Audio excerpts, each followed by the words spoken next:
All right, we're here with Andrew Yang, and we were just discussing how I discovered him. And I believe I'll read his short sentence or two on how he introduces himself on Substack. He says, coaching strength through mental health, former pastor and MFT student. I also love Bitcoin. So I love that, Andrew, because I think I discovered you in the crypto world first. Then this guy's posting about mental health and Asian Americans. And then who is this guy? And so it's great to have you. Thank you for making time. And yeah, if share something with the audience here about those things, coaching strength through mental health. We'll get to it at the end, but what does that mean? Yeah, John. Well, first of all, thanks for inviting me on the podcast. Yeah, so this idea of coaching strength through mental health, what for me, it's like, okay, so a little bit about myself. I'm an Asian American. I'm the first person in my family to be born in the United States, and one big part of my life has been mental health, Mm, and um, and I think within the Asian American context, talking about mental health is not very common, and it's not very well understood. mm, And for me, I've kind of realized that um, that I can be strong if I focus on my mental health. And that's just that concept in of itself was just so foreign to me, because when I think of strength, like as a man, as an Asian American man, I'm thinking of of like physical strength, right? Or I'm thinking about endurance or sacrifice, or just taking on whatever pain that I receive and just like being very stoic, right? When I think about strength from that perspective, like that's what I think of. But I've realized that no, like if I want to thrive in my life, if I want to be strong as a human being, it helps for me to focus on my mental health. And so that's kind of like what I wanted to write about, and that's what I wanted to kind of hopefully build a community around, just people discovering their strength through mental health. Andrew, I really like that on so many levels because I think that can draw people in and be inspiring to, rather than, oh, mental health means something's wrong with you, which is like just commonplace among all cultures. Asian American takes that very, like, that's a big barrier to accessing mental health. But if you access it through strength, that's, I think, inviting and beautiful. And I think it's true, actually. So thank you for sharing that. So I know you're, we have a lot of things in common in that I'm also Asian American. No, I'm not actually, but I'm American Asian American, Korean American, because I've been married to Sungshim for 19 years. So I've been a part of that community for a long time. But the Awesome. areas that we actually share in common are Bitcoin, mental health, and pastoral care and counseling. Wow. So I wanted to just ask you, what drew you in to, I know you studied pastoral care, pastoral counseling. What drew you into that? Into pastoral care and counseling. Yeah. Um, yeah, so I was on a missions trip to basically Haiti and the Philippines for about a year, and during that time, um, God was just moving so powerfully in my life, and I think He was healing me of a lot of things, a lot of anger and bitterness. And the beautiful part was, like, as He was pouring into me, I was just also pouring into other people at the same time, and it was just it was just a beautiful time in my life. And one of the things I kind of felt resonate in my own heart was, if this is what ministry is like, then I want to do this, right? Yeah. This is what I want to go full time into. And from there, I just felt a call to go into to pursue a seminary degree, and to get an MDiv, a Master's of Divinity. And at that time, I didn't know there are different specializations you can get when you Right. pursue a Master's of Divinity, right? There's like pastoral general, there's like pastoral care and counseling, there's like young adult or evangelism. And the one that stuck out to me the most was pastoral care and counseling, because I just love people. I just love people. I love helping people. And so that's the one that I chose. And I just stuck with it because I just really enjoyed that program. That's And so that's kind of how I got into pastoral care and Oh, counseling. that's really cool. Is there a class or a book or an idea that caught your attention? Because when you're in school, you're there for years, and it's a lot of anything that comes to your memory that kind of sparked or shaped you during those years of study. You know, I would say that I went to Talbot, to Talbot, and they did a really good job of actually teaching like counseling skills, counseling specific skills uh, Mm, within that program. And that's where I first got introduced to the concept of like when you want to talk to somebody, like your first job is to actually just like listen to them, mm, not try to fix them. And I think that concept was so hard for me to grasp and to do. And they were the first, that was like the first place where they said, yeah, just try with people in your life, with everyone around you, and just like mm. listen to them and try to be empathetic to them.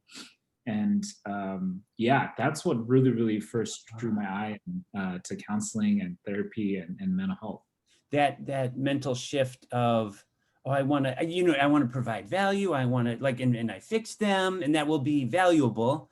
And that shift, the shift for you was the value you provide is through listening. Yeah, because okay, so here's the twisted part, right? Because I realized that I wanted to help people and I wanted to fix people and give advice. Like that was like the thing that really, got me going back then. I wanted to do that because there's a part of myself that wanted me to feel good. Mm-hmm. Because there's this aspect of like, if I can help somebody, if I can just say something that, will fix their situation right away, then yeah, then I feel great. Like, That um, does feel good. it does. Um, but I realized that it's not like the best thing in the world because one, I'm kind of saying that like they themselves can't fix their own problem, Mm-hmm. right? And I'm also kind of communicating that like uh, I'm smarter than them, like oh, you couldn't figure it out, well listen to me, I'm like smarter than you. And then like the last piece is that like it's kind of creating like a dependent relationship on me. Hmm. um, and like if I tell them the right thing now, then and I fix it, then they're going to come back to me and I'm going to fix it again and again and again. And so it kind of creates like a weird dependent relationship that I may not necessarily want. Right. um, yeah, and so I've realized, man, just like listening to someone can be such a profound experience and such a healing experience for people that yeah, I try to really do that a lot in my friendships, in my relationships with my family members. And so yeah, it's been really cool. That is beautiful. And I love how you are honestly sharing your self-reflection and your growth and your transformation and your journey. And and you're right, listening is often how we feel loved. When someone really gets us, we feel like, oh, they know us, we feel seen and heard, and that's an experience of love for most of us. Yeah, yeah, I completely agree. And it's kind of shocking like how difficult it was for me at the beginning to like listen well, and still is sometimes, because when people share stuff, like I catch myself saying like, oh wait, but you should, oh wait, stop, Andrew, like don't fix them, just listen, because it's so ingrained into like how I grew up and our culture. And but yeah, I really do think it is a powerful small little thing that anybody can do, is just to sit down and listen to someone and yeah, provide that experience for them. Well, the fact that you can catch yourself, as can I, as do I, um, wanting to offer whatever, a thoughtful response, an interesting nugget, a helpful tip, in counseling, with friends, and that there's a place for that. But it's I think what you're referencing is how quickly and reactively we can go to that rather than staying with them in their story where they are. That's awesome. Exactly. So that's how you were drawn into pastoral counseling. And then, well, I want to go back to, you said you went on a mission trip for a year. So you lived there for a year. And then that is what inspired you to go to study more.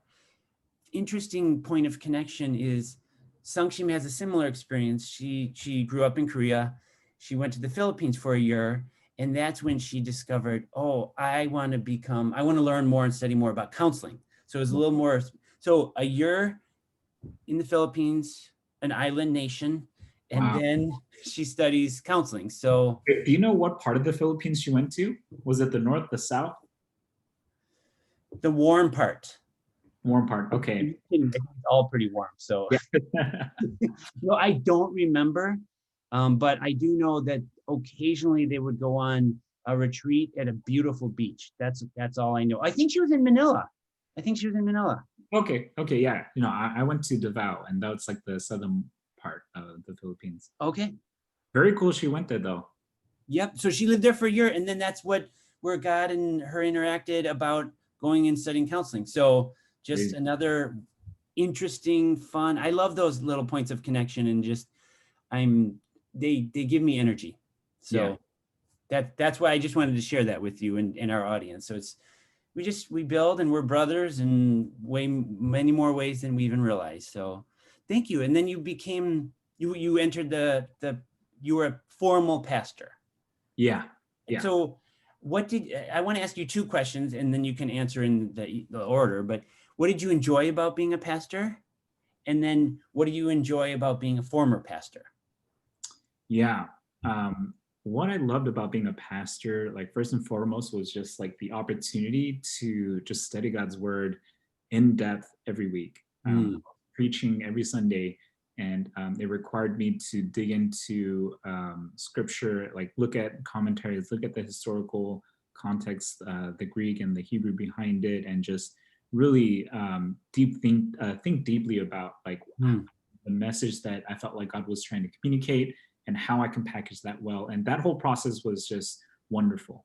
And I also really enjoyed like community and, Hmm. and building community and being Yes. with people and doing life with them, and just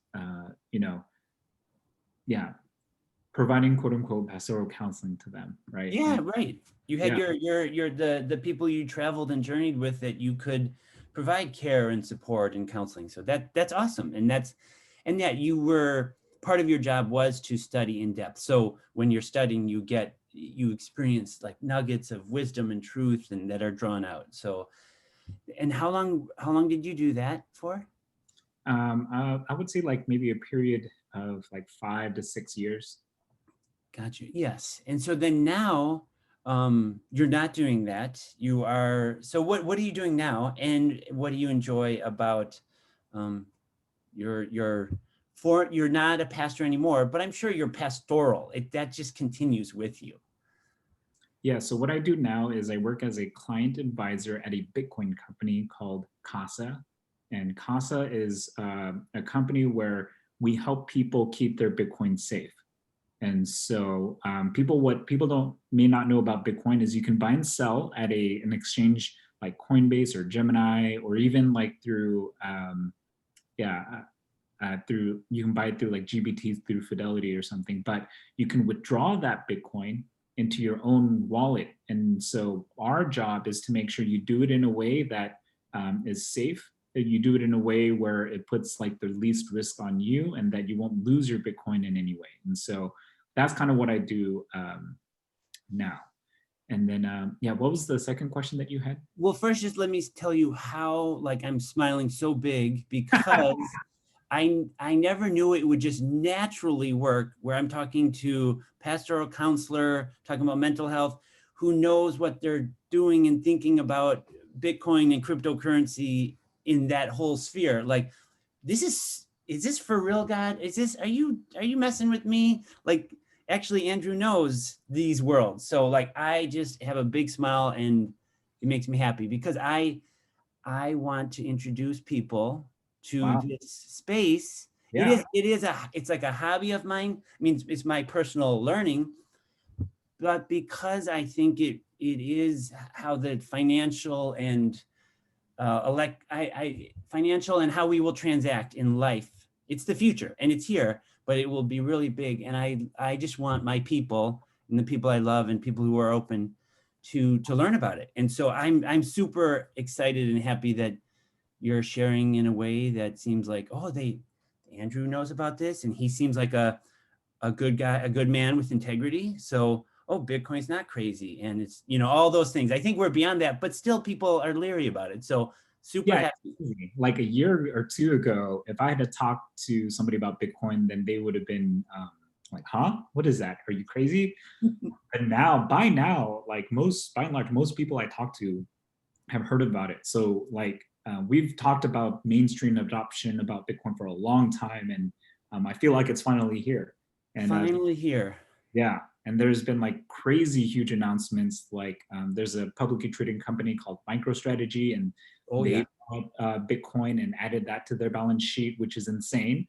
A huge move, and yeah, and so we're seeing a transition, I think, of Bitcoin becoming a more legitimate asset class that investors could take seriously, and so it's very exciting to me. Yeah. Andrew, could you just tell my mom it is safe?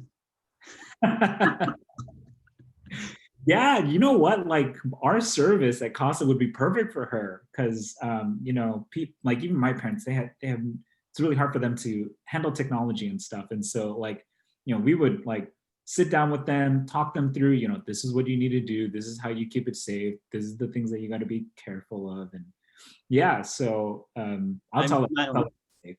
Yeah. So, Mom, I love you. She's gonna like yell at me after this. So Oh, okay. Yeah. no, just in a playful way.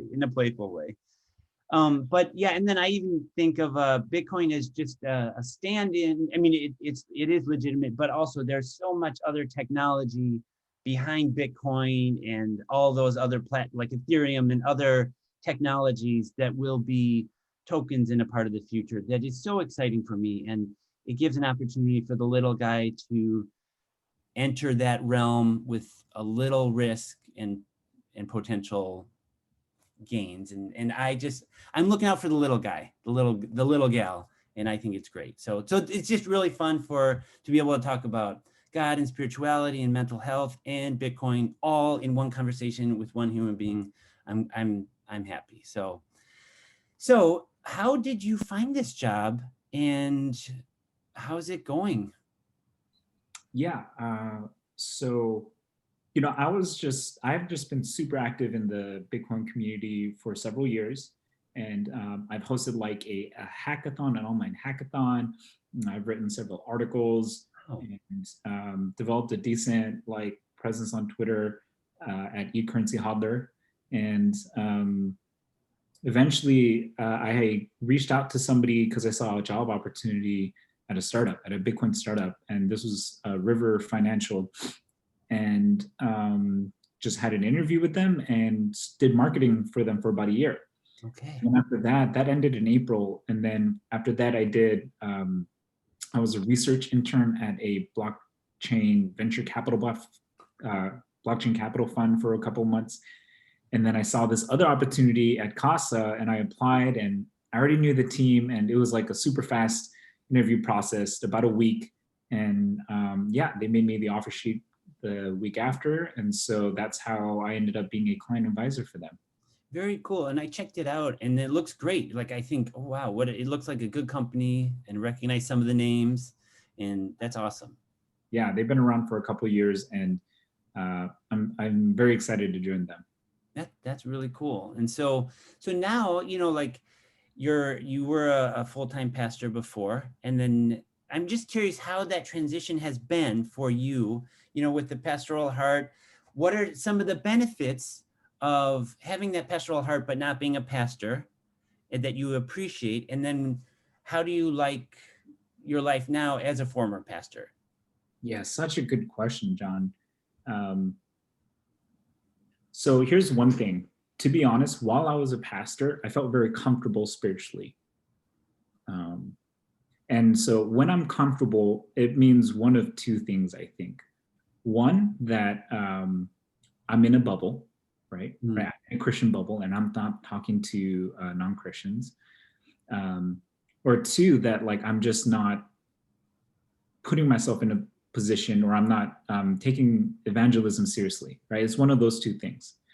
And as a pastor, I just felt super comfortable for a long time. And I realized it's because I was in a bubble, and I didn't have the initiative to really like go out and evangelize. And so now that I am not a pastor, I'm very much in a non-Christian context, and I feel very uncomfortable.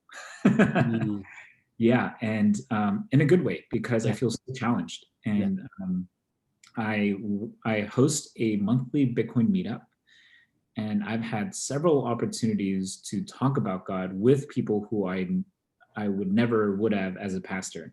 And these are people who are very technical, very I would say not inclined to believe in a higher being, because they're very like science Yeah. focused and whatnot. And um, yeah, and I just remember there's this one guy, God just totally encountered him over like Christmas break, um, and it just appeared to him through like social media messages and just in his own personal like dreams and stuff.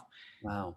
And he became a Christian. And then it was just so weird because we were talking just at the meetup regularly, and he was just sharing this randomly, and I'm like, dude, like I'm a pastor, so, or I was a former pastor, so we got lunch, and he told me about like his experience, um, and yeah, it was just awesome to walk alongside him during that period of time, because he didn't have a community. Mm, And so just like talking with him, praying for him, just hearing him out, and helping helping guide him in certain ways, like that was like a really cool experience that I don't think I would have had mm, as a pastor, because I would have been in my bubble. And other experiences are just like, even through like random interview processes, they would take a look at my resume and my background, and they would say, "Oh, you're a former pastor. Like, what happened there?" And so that's like a softball pitch of like, let me share with you my testimony. no, And that's cool. Yeah, because yeah, they can see you went to seminary and you're a pastor, and what's this, and what interesting talking point, and to have a conversation, and that's awesome. yeah, Wonderful. yes. And so I'm sharing like my testimony to like CEOs of these like startups, which was kind of surreal, but very, very cool. And so, yeah, that's been one of the things I've actually enjoyed about uh, not being a pastor anymore. Mm, And yeah, also just learning how to be just a member, which is kind of hard. Uh, mm, as someone who's, historically, I've always been trying to be a leader, but learning to just be a member and to receive and be part of the community, yes. that's been really good, and actually like a very healing time as well. So, yeah. So good, so good to hear. Yeah. What was interesting, Sangshim and I, we were at a church for a long time, and then we're members now, and we took the membership class because we want to be a part of this church, this local community, Montrose Church. And the last time I sat in a membership class, I was the one teaching it, and so then here I am being like just a member, and it's wonderful. It's wonderful. We love our community, and just being a member and playing our part in our ways. So that's cool to hear your story, and I love that your light shines wherever you are. In the church context, Bitcoin startup, Bitcoin meetups, very cool. So how did you go from? When did you start writing the HEEM? And tell us about that. Like I know you reference the meaning of it in that one sentence we started with, but what does HEEM mean, and when did you start writing it, and why? Yeah, so I started writing it in April of this year, and so right in the middle of the pandemic, and when I left my job, and I just had a lot of downtime, and I was thinking, what can I do to be productive during this downtime? And just was thinking about it and praying about it, and uh, I realized, I think it's time for me to just talk about mental health, Hmm. and just went through like this process of just like creative brainstorming, and um, you know I wanted something that represented where I came from and like who I was, and so I chose the word HEEM, and HEEM in Korean means strength, and so that's why I wanted to write a mental health newsletter around HEEM, and so there's a dynamic of using a Korean word, Yes. uh, yeah, and that for a mental health newsletter. And so wanted to, in that way, wanted to symbolically represent like an Asian American, a newsletter built on Asian American mental health. And so, yeah, that's It's kind of so good. Andrew, I love that. I love it. I love it all. Like it just, even that is just gold, just even all of that. So thank you for sharing. It's so beautiful. So from that place of strength, and I think it's so inviting. yeah. And I just wanted to reframe the narrative around mental health, because I think sometimes a lot of it is the focus on the negative stuff and just like how hard it is, and like, yeah, the things that people are struggling with. And you should, like, that's definitely a part of it. But for me, part of the journey has been focusing on my mental health and like thriving, focusing on my mental health and feeling like I'm stronger as a person. And so just wanted to bring a different angle to that. Yeah. Yeah, no, I love that. And you talk about a variety of things in there. And then I think, what would you want non-Asians or to know about mental health, how the Asian American community encounters it or experiences discussions about mental health? Yeah. I think one thing is just, one of the things I do in my letters is I talk about culture, and understanding the differences between cultures is really important for me, because it helps give context to what people are struggling with. Right. And so as an Asian American, there's something called like honor and shame culture. Yeah. And due to this type of culture, it's really, really hard for Asians in general to talk about mental health, because it's a sign of weakness. And if it's a sign of weakness, it may reflect and bring shame on yourself. It might bring shame on your family. It might indicate that, like, you know, from your parents maybe are deficient in their parenting, and that's why you struggle with a mental illness or something like that. And so it's just hard to talk about mental health as an Asian.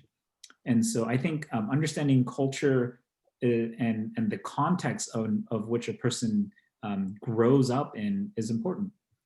But another aspect is just that there are principles and contexts, or principles and concepts that are transcultural. Like there are things about mental health that I experience and that I go through and that I work on, that other people from other contexts, cultural contexts, can learn from and also apply to themselves, because some of these principles just, it works in every context.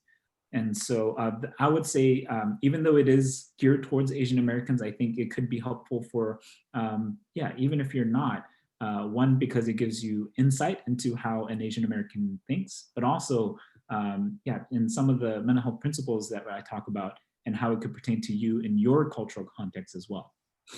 Yeah, I think it's great. I mean, yes, a lot of my context is Asian Americans or are Asian Americans, but I really appreciate your writing, your layout. I mean, I really do appreciate how you present it and the content of it. So thank you for providing it. I hope that people who are listening check it out and even subscribe. And where can they find your info? And if they want to, like, oh, I want to read what Andrew's talking about, where should they go? Yeah, well, thanks so much, John. That's super encouraging for me. You know, it's been a small hobby project, and honestly, it's still very small, but it's been super cool that, like, the people who do reach out and say thank you, like, that's been really, really easy. But yeah, you can reach out to me at HEEM.substack.com. So that's HEEM.substack.com. And you can check out all my newsletters there and subscribe. I'm also on Twitter and Instagram at HEEM Publication, HEEM Publication on Twitter and Instagram. So you can find me there. Also on Facebook. And so that's where you can find me. Okay, great. And I really do hope people can learn, because one, I think they will just learn the mental health principles, but also whether you're Asian American or not, I think you can learn about yourself. And because I could see myself like, oh, although my family's not Asian American, I can identify with some of those aspects.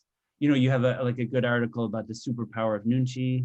Yeah. Like that's a fun, like, if you want to understand Korean American context, you got to understand that word and HEEM. And so I think it's great. So thank you so much for taking the time. And when I approached you, you're like, oh, I'd like to ask you some questions about EMDR. And so I thought, yeah, let's just do it on the same podcast. So it's almost like I'm handing over the interview mic to you, and then you can kind of ask me some questions. I love that because honestly, I've wanted to write an article about EMDR, but honestly, I don't have the expertise. And so when you reached out to me and I saw that on your website that you offered that EMDR, I was like, oh shoot, I want to talk to this guy. I want to hear like his perspective. And so thank you so much for just letting me ask you a couple questions about this, and definitely going to feature this on the newsletter. So Awesome. yeah, let's start off with like the basic, right? Like what exactly is EMDR? Sure. Oh, yeah. So EMDR is eye movement desensitization reprocessing.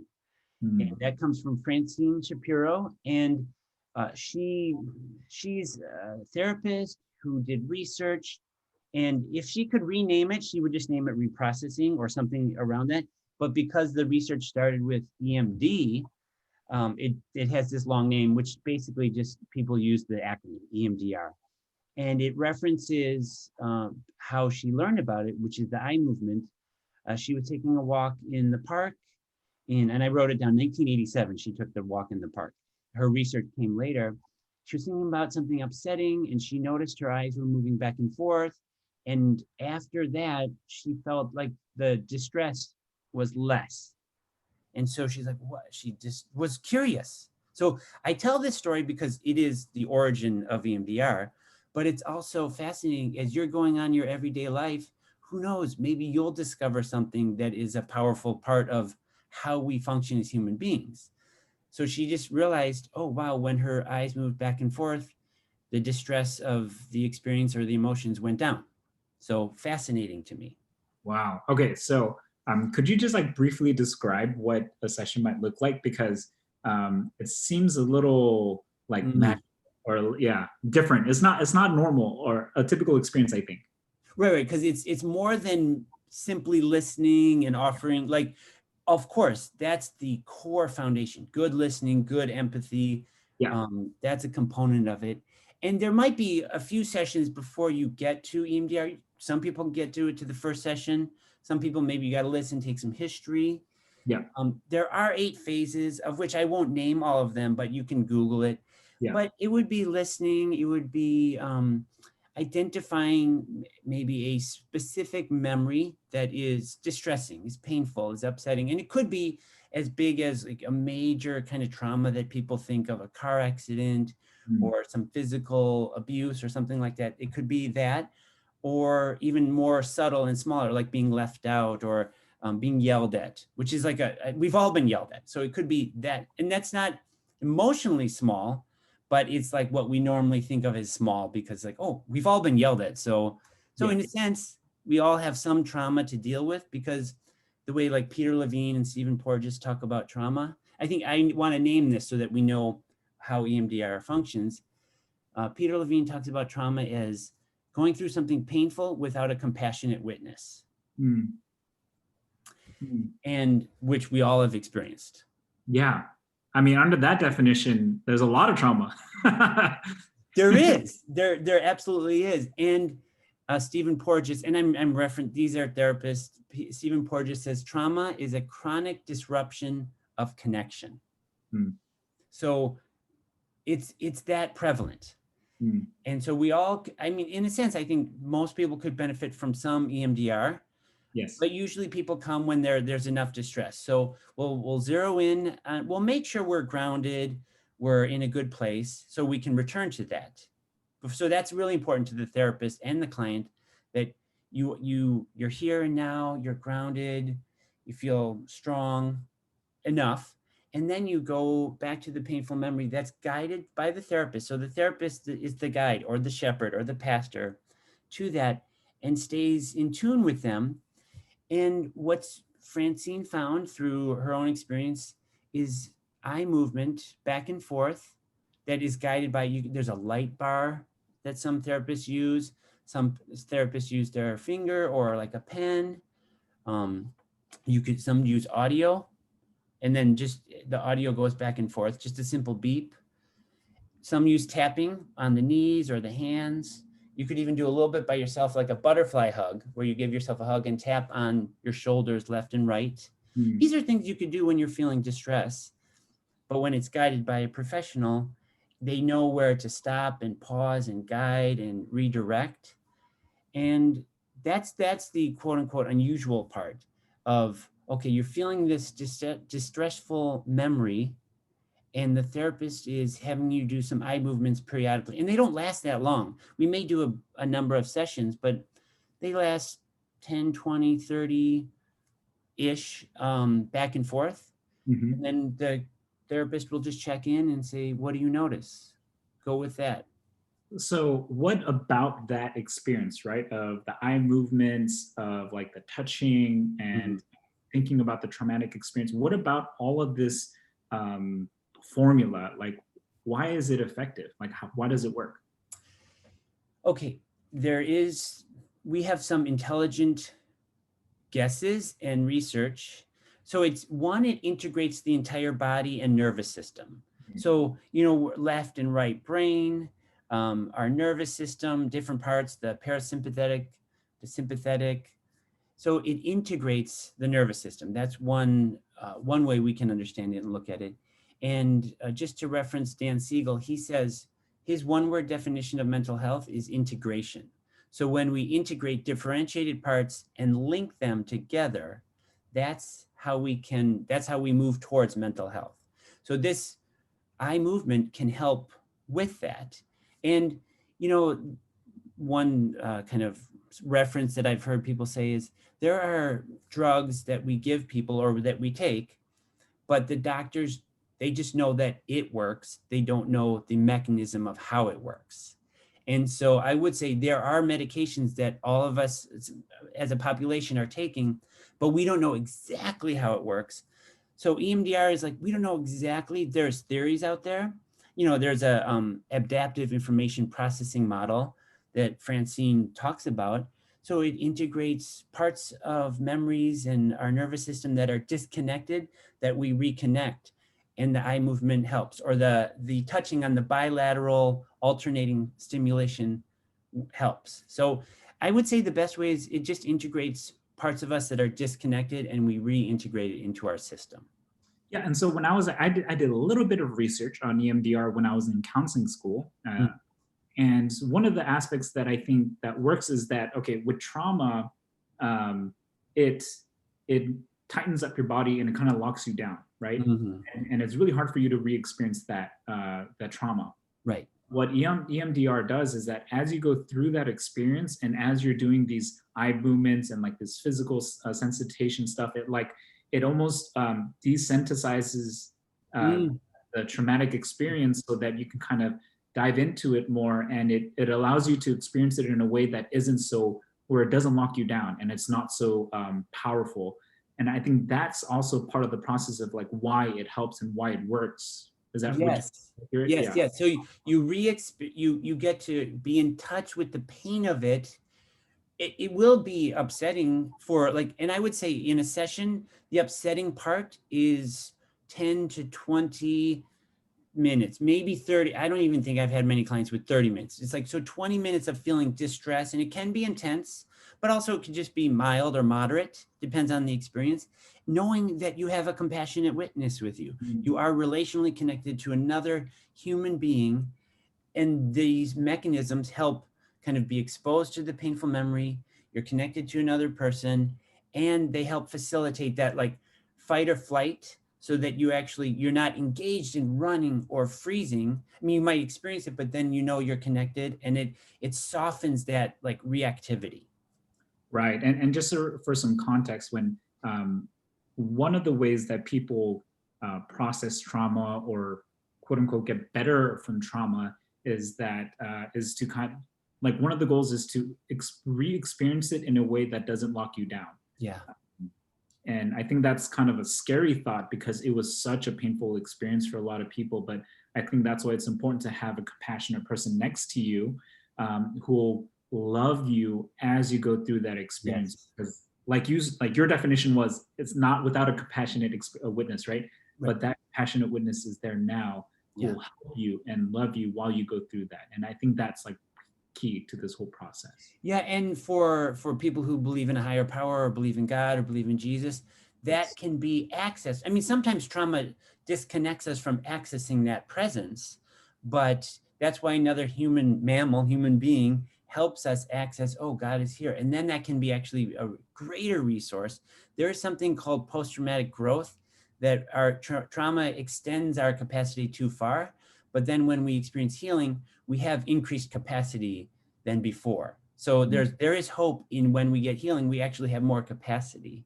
And so after EMDR, people often experience like the emotional distress is hugely relieved. And I've seen so many clients are like, this is weird. I feel way better. I don't understand, but I actually do. That's the in-person response.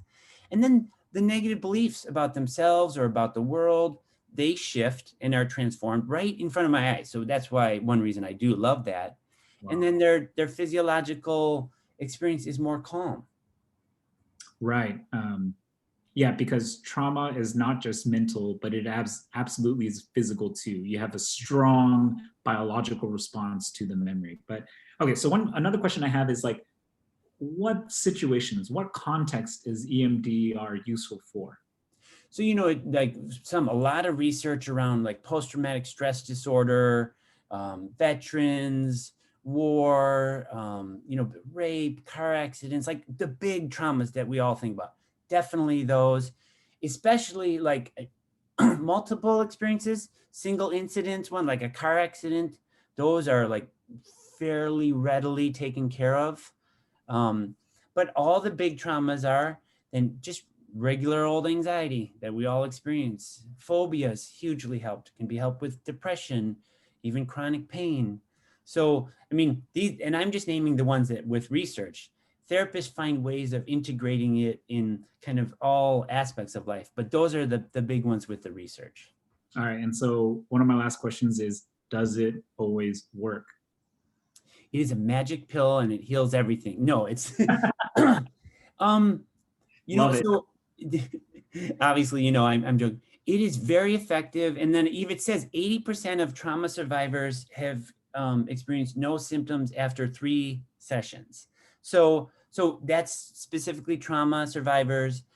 I would say I see it being helpful almost with everyone. Does it work? We'd have to define what work means. Does it reduce tension and fight flight? I would say it does, but that doesn't mean like there's other aspects and other venues and avenues that we have to engage to experience fullness of healing.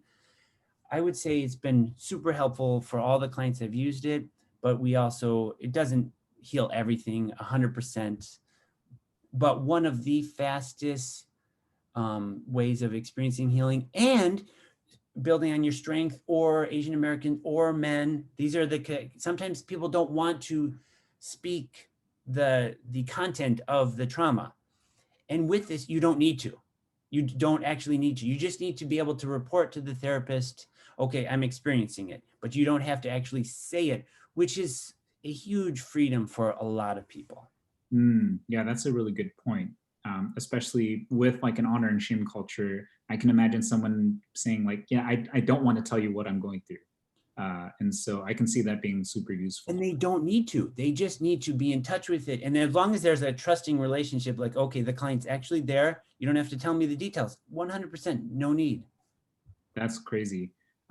Okay, yeah, and so just wanted to, like, one of my last thoughts is that, you know, with any intervention that a therapist suggests, it's not going to be 100% success rate, right? And the reason for that is because we're human and each one of us is different and we respond differently to different things. And so, I mean, to me, it's encouraging that EMDR for the most part seems to be successful, but and if you're going through trauma or if you're going through any, like maybe you have depression or like severe anxiety, yeah, maybe it might be helpful for you to talk to someone and get EMDR.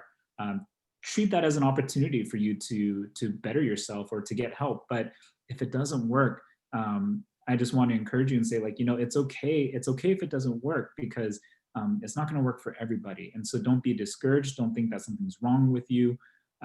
Just know that sometimes it works and sometimes it doesn't. And John, thank you so much for just sharing all that, because honestly, EMDR can seem a little strange and a little weird to somebody on the outside, right? Who's never experienced anything like that before. And so I love that we can have a conversation and you break down like how it works, why it works, and like the history behind it, and just to kind of normalize that experience so that hopefully other people might be more open to the idea of getting it. I hope so, because I do see it bring relief to people, to myself, to clients, and that's such a gift for people to experience. Love it. All right, John. Well, thank you so much for this conversation. I got to head out. I've got another call, but You this has been. go. Thank you, Andrew. Take care. God bless. Love to you all. Bye. Bye.